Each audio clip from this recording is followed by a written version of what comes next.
most people consider Jon Jones the greatest of all time, the GOAT of the UFC. Other people think it's GSP.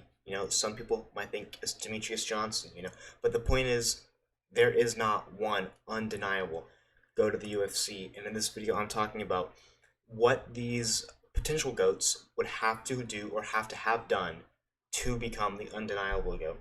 So the first guy is Jon Jones.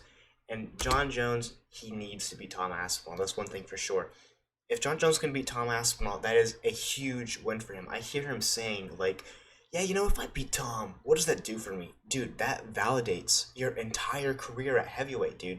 So far at heavyweight, you beat an old man Stipe, who's coming off of a KO loss, not having fought for like 2 years, who was entirely out of his prime. And you beat a Cyril Gane, who kind of didn't even want to be there. And sure, Cyril Gane's a good win, but it's not a Tom Aspinall win, right? If you beat Tom Aspinall, then your entire heavyweight career actually means something, in my opinion.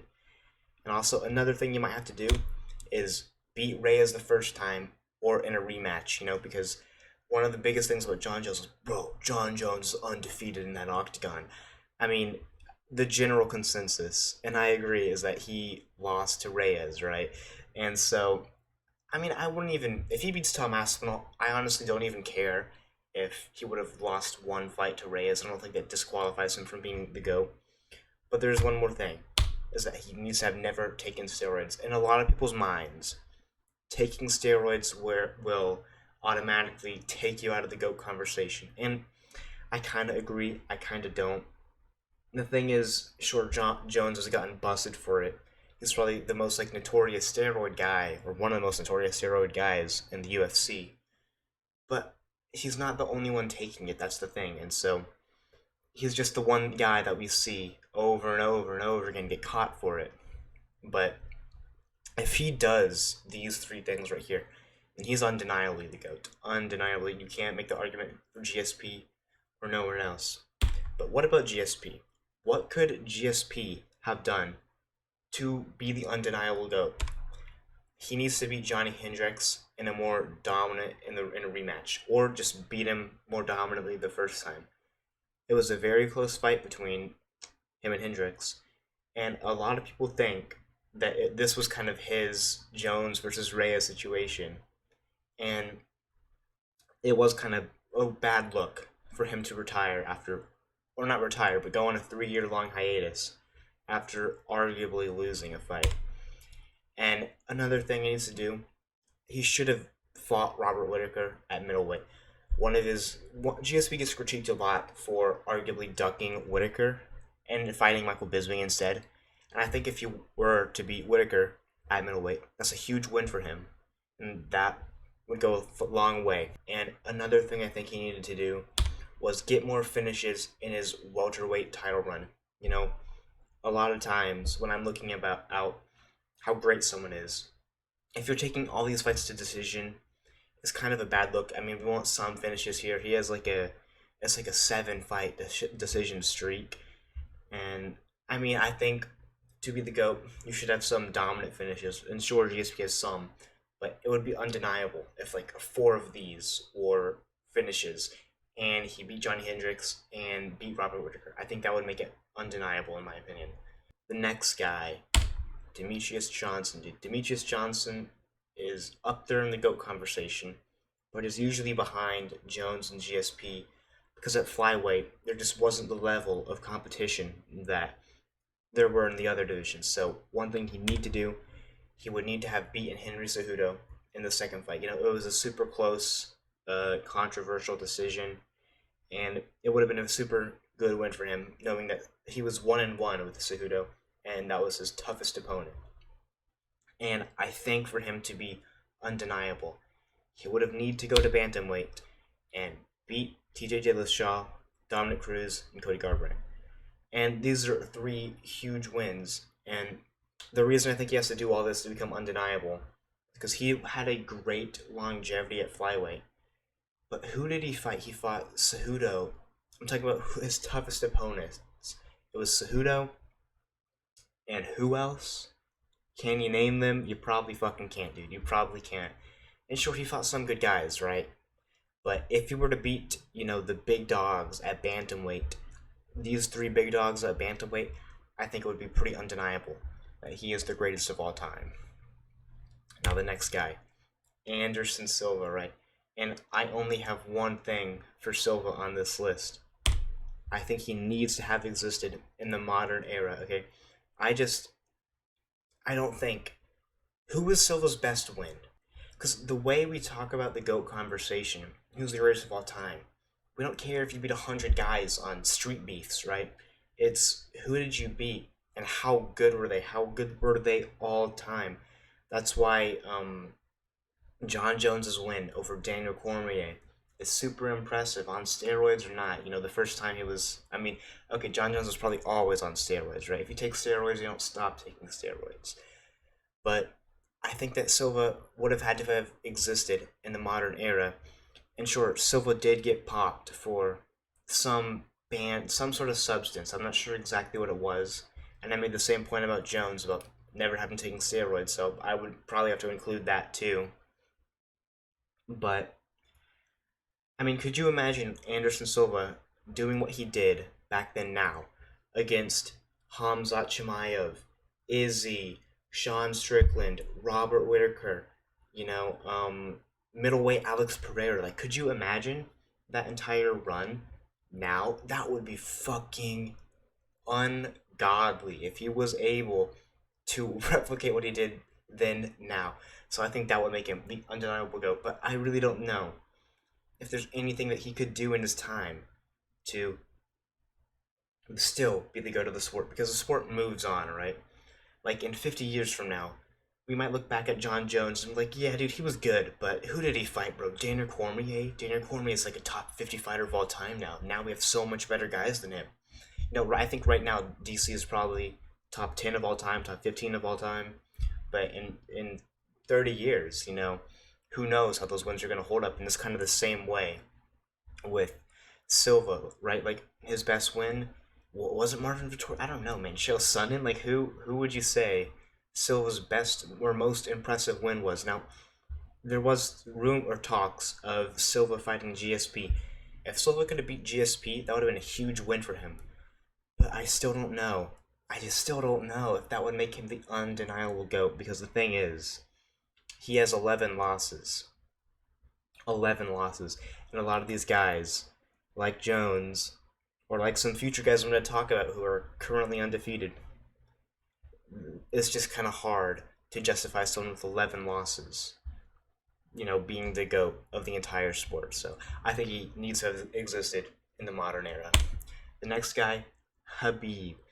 29-0, undefeated, one of the most dominant fighters of all time. Only lost like 2 or 3 rounds in his entire career.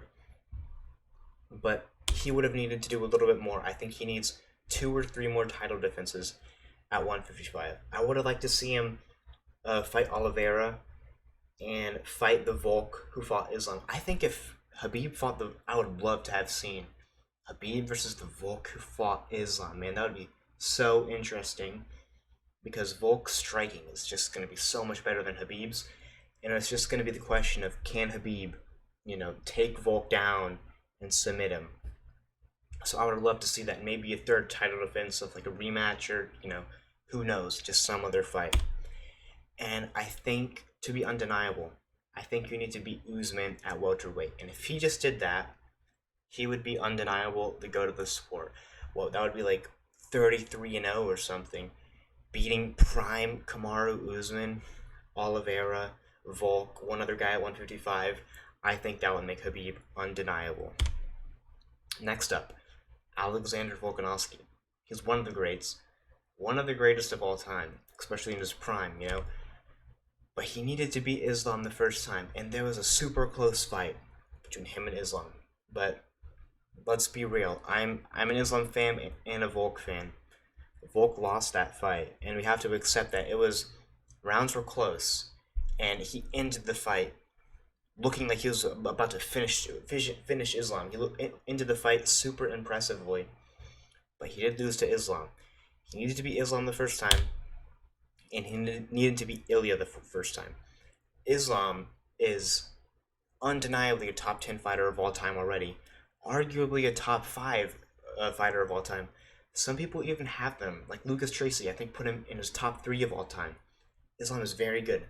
And Topuria is probably like a top 15 fighter of all time. So if he could 2 of those wins, that's insane, dude. That's like more impressive than Anderson Silva's entire record, right? If he does this, I would say it's pretty undeniable. Ilia Topuria. Ilia Topuria really does have the potential to be the greatest of all time, and we're watching it happen live right now. And it's going to be so interesting to see how his future fights plays out. But one thing he has to do, he needs to beat Lopez and Evloev, and maybe 1 to 2 more featherweights. But I honestly I don't even know if I'd really care if he beats 1 or 2 more featherweights. I said before that I want to see him fight Arnold Allen. I'm the only person in the world with a take that I think Arnold Allen could knock out Topuria.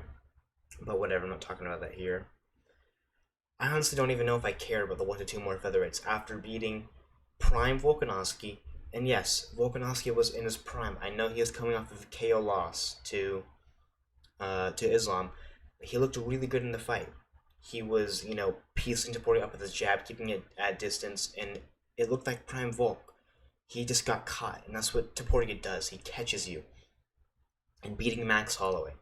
This wasn't a drained Max Holloway. People were talking about, oh, dude, the weight cut is just too much for Holloway. Bro, what are you talking about? This is his usual division. That's where he was champion. And sure, he's going to go up now. But Holloway looked great in the fight. I thought he undeniably won the first round off of Topuria. I think the only reason that the judges gave Topuria the first round is because of the slip at the end of the last 10 seconds of the round. They thought it was a knockdown, in my opinion. But Holloway looked really good. That was one of the best Holloways, probably the best Holloway that we've ever seen. Topuria still just knocked him out. It was crazy. He knocked out Volk, knocked out Holloway. If he can beat Lopez and Evloev, I don't even know if he needs any more at featherweight.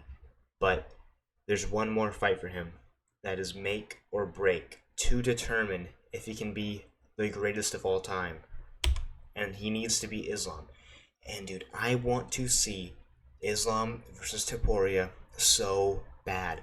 Because I think I talk about Islam next here. Islam and Topuria, they both have the potential, and we're watching it happen right now, live, in our time, in the modern era. They both have the potential to be the greatest of all time, the undeniable greatest of all time fighter. Over Jon Jones, I don't care. Over GSP, I don't care about all that. These guys can do it, and the only way they can do it is by beating each other, which is why the fight is so fucking good, so important, such a needed fight. It's just so necessary, bro. So let's get into Islam, bro. Islam, he needs to beat Arman, dude. He needs to beat Arman. It's coming up title defense. It's gonna be a tough fight, I predicted Arman to win, and I'm just scared, man. I'm scared for Islam, bro, because I feel like this is cursed, right? Because I'm telling you guys, on paper, and I said this before, on paper, Islam wins this fight pretty comfortably by decision, because I think Islam is a little bit better everywhere.